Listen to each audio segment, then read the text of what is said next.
Yes दोस्तों, अब हम डिस्कस करने जा रहे हैं हमारे पास में न्यू टॉपिक।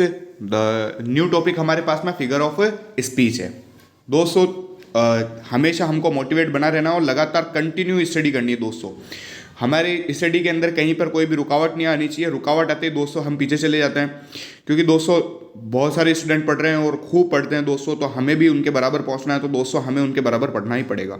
और दोस्तों चीज़ों को याद करनी पड़ेगी, मेमोराइज करनी पड़ेगी, तभी हमारे पास में कॉम्प्रिहेंशन स्किल जो होगा वो क्या होगा, हमारे पास में बढ़ेगा। तो हम जो भी मैं अब तक पढ़ाया है मैंने उसको पूरे को याद कर लीजिए दोस्तों पूरा। अगर आपको कॉपी में लिखना है उसको देख करके, तो आप वीडियो को पॉज करके उसको देख करके लिख सकते हैं। और अगर आपको लिखना नहीं, आपको सीधे नोट्स चाहिए, तो आप मुझे सीधा मैसेज कर सकते हैं और मैं डिस्क्रिप्शन के अंदर मेरे मोबाइल नंबर डाल दूंगा, तो आप मुझे मैसेज कर देंगे, मैं व्हाट्सअप के ऊपर मैसेज कर देंगे, तो मैं आपको नोट्स प्रोवाइड करा दूंगा। ओके दोस्तों, ओके पहला हमारे पास में क्या है, फिगर ऑफ स्पीच। पहला टॉपिक हमारे पास में फिगर ऑफ स्पीच जो होगा हमारे पास में क्या होता है दोस्तों, फिगर ऑफ स्पीच। तो इसको समझने के लिए पहले हम इस बॉक्स को समझेंगे। बॉक्स मैंने यहाँ पर लिखा है, इसको समझेंगे। तो दोस्तों क्या होता है हमारे पास में, लैंग्वेज जो होती है वो जो यूज़ की जा सकती है ना, टू वेज, दो वेज के अंदर यूज़ की जा सकती है। फर्स्ट होता है हमारे पास में लिटरल, दूसरा होता है फिगरेटिव। लिटरल जो होता है हमारे पास में दोस्तों क्या होता है, the actual dictionary meaning of the word language that means what it appears two means. Okay दोस्तों, जो एक्चुअल मीनिंग होता है हमारे पास में वही हमारे पास में लिटरल लैंग्वेज के अंदर है। लेकिन फिगरेटिव में क्या होता है दोस्तों, कुछ अलग बात बोली जाती है, लेकिन उसका सेंस जो होता है वो क्या होता है हमारे पास में अलग आता है। जैसे हमारे पास में language that goes beyond the normal meaning of the word uses हमारे पास में। तो जो नॉर्मल मीनिंग होता है हमारे पास में वो नॉर्मल वर्ड इसके अंदर यूज नहीं किया जा सकता है। इसके अलावा हमारे पास में जैसे एग्जाम्पल हमारे पास में, on hearing the school bell the kids ran out of the class as fast as lightning. यहाँ पर दोस्तों मैंने थोड़ा यहाँ पर सही नहीं लिखा, आप करेक्शन कर लेना है इसके अंदर, as fast as a lightning. तो जैसे बिजली चमकती है वैसे घंटी बजते ही बच्चे क्या होते हैं, दौड़ते हैं। तो यहाँ पर क्या होता है दोस्तों, हमने क्या किया इसके अंदर दोस्तों, फिगरेटिव बनाने के लिए हमने इसको किससे जोड़ दिया दोस्तों, लाइटनिंग से जोड़ दिया। अब देखो अगला अगला देखते हैं अपन एग्जाम्पल। अगला एग्जाम्पल हमारे पास में क्या आता है दोस्तों, यस इसका दूसरा एग्जाम्पल लेते हैं हमारे पास में। तो दूसरा एग्जाम्पल क्या है दोस्तों, लिटरल लैंग्वेज के अंदर हमारे पास में there was a lot of snow in quite a forest. तो दोस्तों ये जो लैंग्वेज हो गई हमारे पास में, ये लैंग्वेज लिटरल लैंग्वेज हो गई दोस्तों। इसी को अगर मुझे फिगरेटिव लैंग्वेज के अंदर चेंज करना होगा तो कैसे करेंगे दोस्तों, फिगरेटिव लैंग्वेज के अंदर a blanket of white covered the sleeping forest. तो दोस्तों ये मैंने इसको फिगरेटिव लैंग्वेज के अंदर चेंज कर दिया। तो दोस्तों जनरली ये होता है हमारे पास में फिगर ऑफ स्पीच। कोई भी लैंग्वेज होती है उसको दोस्तों हम और अच्छे बनाने के लिए उसका क्या कर देते हैं दोस्तों, हम फिगर ऑफ स्पीच के अंदर दोस्तों कन्वर्ट करते हैं। तो दोस्तों चले हम अब देखते हैं इसके अंदर कौन कौन से टॉपिक है फिगर ऑफ स्पीच के अंदर। तो दोस्तों फिगर ऑफ स्पीच के अंदर सबसे पहला टॉपिक हमारे पास में जो दिया हुआ है दोस्तों, वो दिया हुआ है एलिट्रेशन। एलिट्रेशन दोस्तों, एलिट्रेशन क्या होता है हमारे पास में, तो पहले फिगर ऑफ स्पीच की मैंने डेफिनेशन भी लिख रखी है यहाँ पर।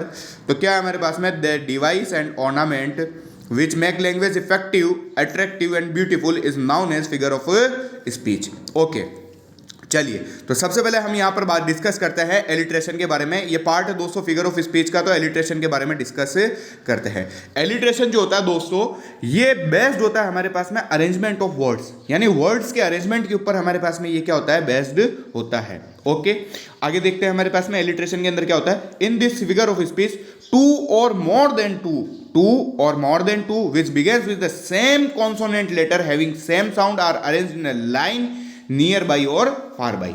ओके दोस्तों, तो यहां पर क्या है दोस्तों, इसका मतलब यह है कि सेम कॉन्सोनेंट लेटर हो हमारे पास में, अगर वो हमारे पास में सेम साउंड क्रिएट कर रहा हो और एक ही लाइन के अंदर हमारे पास में अरेंज्ड हो, तो ये जो होता है हमारे पास में, ये एलिट्रेशन के रूप में जाना जाता है। इसे हिंदी में दोस्तों अनुप्रास अलंकार भी कहा जाता है हमारे पास में, तो एलिट्रेशन के रूप में। तो दोस्तों अब ये कॉन्सोनेंट लेटर क्या होता है, पहले हम इसके बारे में डिस्कस करते हैं। तो दोस्तों इंग्लिश के अंदर दो होते हैं हमारे पास में, एक तो वोवल होता है, दूसरा कॉन्सोनेंट होता है। वोवल जो होता है दोस्तों कौन से होते हैं, ए ई आई ओ यू, तो ये हमारे पास में वोवल होते हैं। दूसरा कॉन्सोनेंट होता है हमारे पास में, इनको छोड़ करके बाकी जितने भी साउंड होते हैं वो सारे कौन से होते हैं हमारे पास में दोस्तों, कॉन्सोनेंट होते हैं। तो देखना हमको, अगर कॉन्सोनेंट लेटर से स्टार्ट हो रहा है, बाकी जितने भी लेटर होते हैं हमारे पास में कॉन्सोनेंट होता है। अगर कॉन्सोनेंट लेटर से स्टार्ट हो रहा है हमारे पास में, तो यहां पर दोस्तों हमको देखना है कि उसके अंदर कौन सा फिल करना है, हमको दोस्तों एलिट्रेशन फिल करना है। बहुत इंपॉर्टेंट है दोस्तों, हमेशा एग्जाम के अंदर क्वेश्चन आता है एलिट्रेशन के ऊपर, सबसे ज्यादा इंपॉर्टेंट है दोस्तों और पूछे जाने वाला हमारे पास में टॉपिक है। जैसे एग्जाम्पल लेते हैं यहां पर, how children highness hold her haughty head. Okay दोस्तों, तो यहाँ पर एच जो है हमारे पास में कॉन्सोनेंट लेटर के अंदर आ गया। यहाँ पर क्या है दोस्तों, सब है का साउंड हमारे पास में दे रहे हैं, तो यहाँ पर क्या होगा दोस्तों, यहाँ पर एलिट्रेशन फील होगा। बस यही है हमारे पास में। अगला क्या है हमारे पास में, she sang a song for 6 pence। तो यहाँ पर सब से हमारे पास में साउंड क्रिएट हो रहा है हमारे पास में, और सब एस से स्टार्ट हो रहा है हमारे पास में, तो एलिट्रेशन होगा। अब दोस्तों क्या होता है, जनरली हम कंफ्यूज हो जाते हैं। अब मैंने ऊपर वाले एग्जाम्पल के अंदर इतने सारे कॉन्सोनेंट दे रखे हैं, दूसरे वाले एग्जाम्पल के अंदर लेटर दे रखे, दूसरा वाले एग्जाम इतने सारे कॉन्सोनेंट लेटर दे रखे। लेकिन अगर एग्जाम के अंदर, क्वेश्चन के अंदर अगर दो कॉन्सोनेंट लेटर भी सेम आ जाए हमारे पास में, और दोनों से अगर सेम साउंड क्रिएट हो रही है, तो उसके अंदर भी दोस्तों एलिट्रेशन फील होगा। जैसे अगला एग्जाम्पल लेते हैं, how I spend my days in a world wide. तो यहां पर दोस्तों दोनों वह का साउंड क्रिएट हो रहा है, और दोनों के अंदर डब्ल्यू है, तो भी दोस्तों एलिट्रेशन फील होगा। दोस्तों बहुत इंपॉर्टेंट चीज है ये, हमको बिल्कुल ये चीज नोट कर लो। अगर दो के अंदर भी दिया हुआ हो, अगर सेम हमको दिया हुआ हो यहां पर कॉन्सोनेंट लेटर, और दोनों कॉन्सोनेंट लेटर से सेम साउंड क्रिएट हो रही है, तो दोनों के अंदर भी दोस्तों एलिट्रेशन होगा।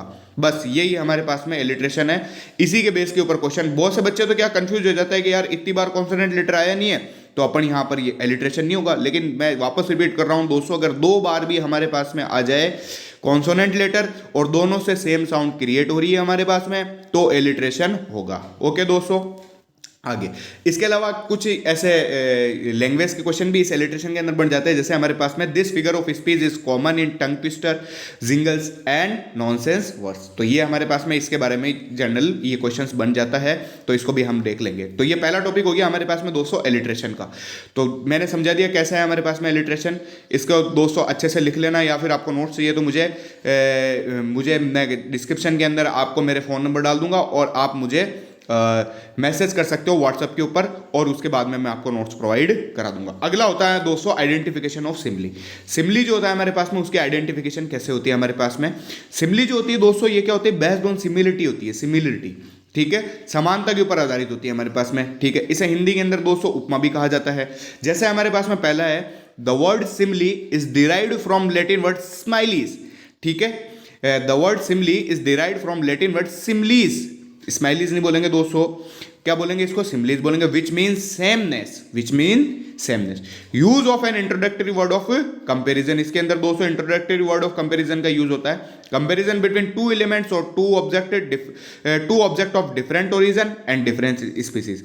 तो यहां पर दोस्तों क्या होता है, इंट्रोडक्टरी वर्ड का यूज होता है, और दो वर्ड्स के अंदर क्या किया जाता है, या फिर दो एलिमेंट्स के अंदर, या फिर हमारे पास में दो ऑब्जेक्ट्स के अंदर क्या किया जाता है दोस्तों, कंपैरिजन किया जाता है। और कंपैरिजन, और दोनों हमारे पास में जिनका ओरिजिन भी अलग होता है, और दोनों हमारे पास में डिफरेंट होते हैं, उनका कंपैरिजन किया जाता है। अब दोस्तों इसके अंदर मेन जो है वो क्या है दोस्तों, इंट्रोडक्टरी वर्ड। मेन इसी इंट्रोडक्टरी वर्ड से ही सिमिली को पहचाना जाता है। अगर किसी क्वेश्चन के अंदर, अगर जो मैं इंट्रोडक्टरी वर्ड आपको बता रहा हूं आगे, अगर किसी क्वेश्चन के अंदर वो इंट्रोडक्टरी वर्ड हो जाए, तो दोस्तों आपको आंखें बंद करके सीधा सिमिली का ऑप्शन जो है वो क्या होता है, फिल कर देना है। अगर इन इंट्रोडक्टरी वर्ड में से अगर कोई वर्ड नहीं आए, तो दोस्तों हम बाकी उसके आगे उसके बाद में वो डिस्कस करेंगे। सिमिली का बस यही है, इंट्रोडक्टरी वर्ड हमको ढूंढना है। इंट्रोडक्टरी वर्ड अगर हमको नहीं मिला, तो वो दोस्तों सिमिली नहीं होगा। अब जैसे कौन कौन से इंट्रोडक्टरी वर्ड है, जैसे आ जाए हमारे पास में एज, ठीक है।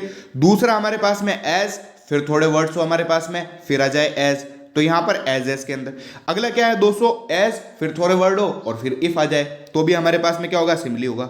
सो और एज आ जाए, तो भी हमारे पास में सिमिली होगा। एज दो और लाइक दोस्तों इसके अंदर थोड़ा मैंने नीचे लिखा है, यहां पर थोड़ा आप देख लीजिएगा। लाइक जो है दोस्तों, वो भी क्या होता है हमारे पास में, सिमिली का इंट्रोडक्टरी वर्ड होगा। तो बेसिकली ये है हमारे पास में, सिमिली जो होता है वो सेमनेस के ऊपर डिपेंड होता है। सिमिली जो होता है वो क्या होता है, वर्ड्स के अंदर क्या, सिमिली जो होता है वो क्या होता है, कंपैरिजन करता है। कंपैरिजन करता है किसके अंदर, एलिमेंट्स के अंदर, ऑब्जेक्ट्स के अंदर, जो डिफरेंट ओरिजिन से आए हो या डिफरेंट स्पीसीज से आए हो। सिमिली के अंदर इंट्रोडक्टरी वर्ड यूज होते हैं। इंट्रोडक्टरी वर्ड कौन से, एज इफ, सो एज दो और लाइक, ये दोस्तों क्या होता है, इसके अंदर इंट्रोडक्टरी वर्ड होते हैं। तो दोस्तों ये है हमारे पास में सिमिली। अगला होता है दोस्तों मेटाफर। दोस्तों हम इसके एग्जाम्पल भी करेंगे आगे, बस हम अभी देख रहे हैं कि कौन सा क्या क्या होता है, ठीक है। तो मेटाफर के बारे में अब हम कल डिस्कस करेंगे, और आगे जो पर्सोनिफिकेशन है इसके बारे में भी हम कल डिस्कस करेंगे। इसके बाद में दोस्तों लास्ट टॉपिक एजोनेंस, और इसके बाद में लास्ट वाला हमारे पास में राइम स्कीम। तो दोस्तों ये फिगर ऑफ स्पीच जो है हमारा पूरा कंप्लीट हो जाएगा। दोस्तों बहुत इंपॉर्टेंट टॉपिक है, हर बार इससे क्वेश्चन आता है दोस्तों। ज़्यादा से ज़्यादा इसको पढ़ें, याद करें, और अपने दोस्तों के साथ इस वीडियो को ज़्यादा से ज़्यादा शेयर करें, लाइक करें और दोस्तों कमेंट करें। जो राइट आंसर होगा दोस्तों उसको कमेंट करें। अगर कहीं आपको गलती दिख जाती है तो उसके बारे में भी दोस्तों इसके अंदर नीचे कमेंट लिखें। अगर आपको नोट्स चाहिए तो मैं डिस्क्रिप्शन के अंदर मेरे मोबाइल नंबर दे दूंगा, व्हाट्सएप के ऊपर आप मुझे मैसेज कर देना, मैं आपको नोट्स प्रोवाइड कर दूंगा। नोट्स दोस्तों यही पीडीएफ फॉर्म के अंदर, ये पीडीएफ आपको मैं प्रोवाइड करा दूंगा। ओके दोस्तों, thank you so much. Video को ज़्यादा से ज़्यादा शेयर करें और अच्छे से पढ़ाई करें। Okay, thank you.